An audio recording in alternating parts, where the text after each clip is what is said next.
द्वितीय महायज्ञ पतिव्रता के विषय में ब्राह्मण नरोत्तम की कथा। व्यास जी कहते हैं, चांडाल के घर से ब्राह्मण रूपधारी भगवान श्री विष्णु ने निकलकर उस द्विज से कहा, चलो मैं पतिव्रता देवी के घर ले चलता हूं।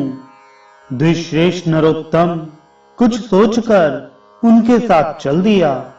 उनके मन में बड़ा विस्मय हो रहा था।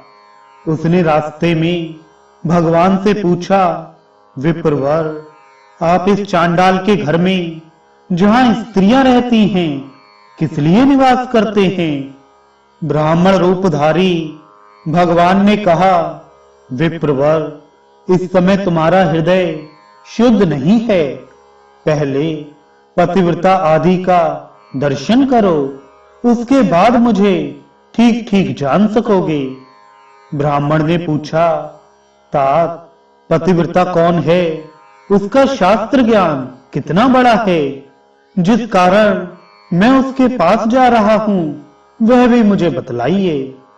श्री भगवान बोले, ब्राह्मण, नदियों में गंगा जी, स्त्रियों में पतिव्रता और देवताओं में भगवान श्री विष्णु श्रेष्ठ हैं। जो पतिव्रता नारी प्रतिदिन अपने पति के हित साधन में लगी रहती है, वह अपने पितृ कुल और पति कुल दोनों कुलों की 100 पीढ़ियों का उद्धार कर देती है। ब्राह्मण ने पूछा, द्विज श्रेष्ठ, कौन स्त्री पतिव्रता होती है? पतिव्रता का क्या लक्षण है? मैं जिस प्रकार इस बात को ठीक ठीक समझ सकूं उस प्रकार उपदेश कीजिए। श्री भगवान बोले, जो स्त्री पुत्र की अपेक्षा 100 गुने स्नेह से पति की आराधना करती है, राजा के समान उसका भय मानती है और पति को भगवान का स्वरूप समझती है, वह पतिव्रता है। जो गृह कार्य करने में दासी, रमण काल में वैश्या तथा भोजन के समय माता के समान आचरण करती है और जो विपत्ति में स्वामी को नेक सलाह देकर मंत्री का काम करती है, वह स्त्री पतिव्रता मानी गई है। जो मन, वाणी, शरीर और क्रिया द्वारा कभी पति की आज्ञा का उल्लंघन नहीं करती तथा हमेशा पति के भोजन कर लेने पर ही भोजन करती है, उस स्त्री को पतिव्रता समझना चाहिए।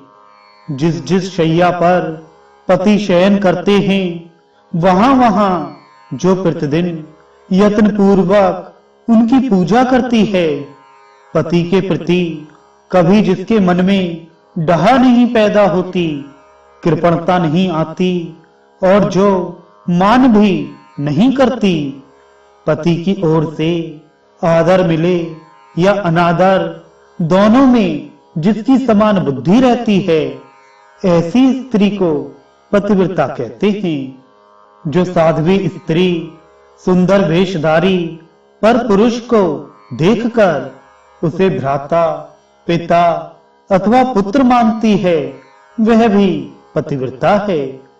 द्विज श्रेष्ठ, तुम उस पतिव्रता के पास जाओ और उसे अपना मनोरथ कह सुनाओ। उसका नाम शुभा है, वह रूपवती युवती है, उसके हृदय में दया भरी है, वह बड़ी यशस्वी है। उसके पास जाकर तुम अपने हित की बात पूछो। व्यास जी कहते हैं, यूं कहकर भगवान वहीं अंतर्धान हो गए। उन्हें अदृश्य होते देख ब्राह्मण को बड़ा आश्चर्य हुआ। उसने पतिव्रता के घर जाकर उसके विषय में पूछा।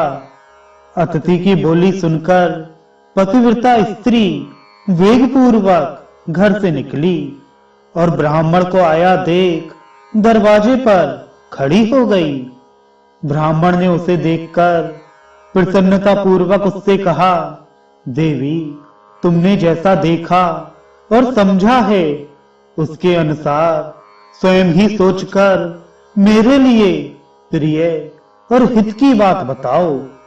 पतिव्रता बोली, ब्राह्मण, इस समय मुझे पतिदेव की पूजा करनी है, अतः अवकाश नहीं है, इसलिए आपका कार्य पीछे करूंगी। इस समय मेरा आतिथ्य ग्रहण कीजिए। ब्राह्मण बोला, कल्याणी, मेरे शरीर में इस समय भूख, प्यास और थकावट नहीं है। मुझे अभीष्ट बात बताओ, नहीं तो मैं तुम्हें श्राप दे दूंगा। तब उस पतिव्रता ने भी कहा, दुष्श्रेष्ठ, मैं बगला नहीं हूं। आप धर्म तुलाधर के पास जाइए और उन्हीं से अपने हित की बात पूछिए। यूं कहकर वह महाभागा पतिव्रता घर के भीतर चली गई। तब ब्राह्मण ने चांडाल के घर की भांति वहां भी विप्र रूपधारी भगवान को उपस्थित देखा। उन्हें देखकर वह बड़े विस्मय में पड़ा और कुछ सोच विचार कर उनके समीप गया। घर में जाने पर उसे हर्ष में भरे हुए ब्राह्मण और उस पतिव्रता के भी दर्शन हुए। उन्हें देखकर नरोत्तम ब्राह्मण ने कहा, तात, देशांतर में जो घटना घटी थी उसे इस पतिव्रता देवी ने भी बता दिया और चांडाल ने तो बताया ही था। ये लोग उस घटना को कैसे जानते हैं? इस बात को लेकर मुझे बड़ा विस्मय हो रहा है। इससे बढ़कर महान आश्चर्य और क्या हो सकता है?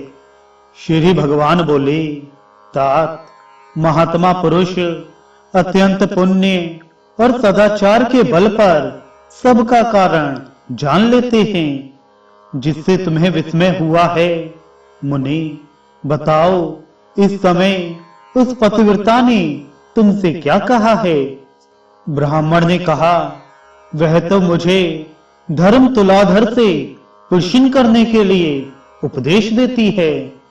श्री भगवान बोले, मुनि श्रेष्ठ, आओ, मैं उसके पास ले चलता हूं।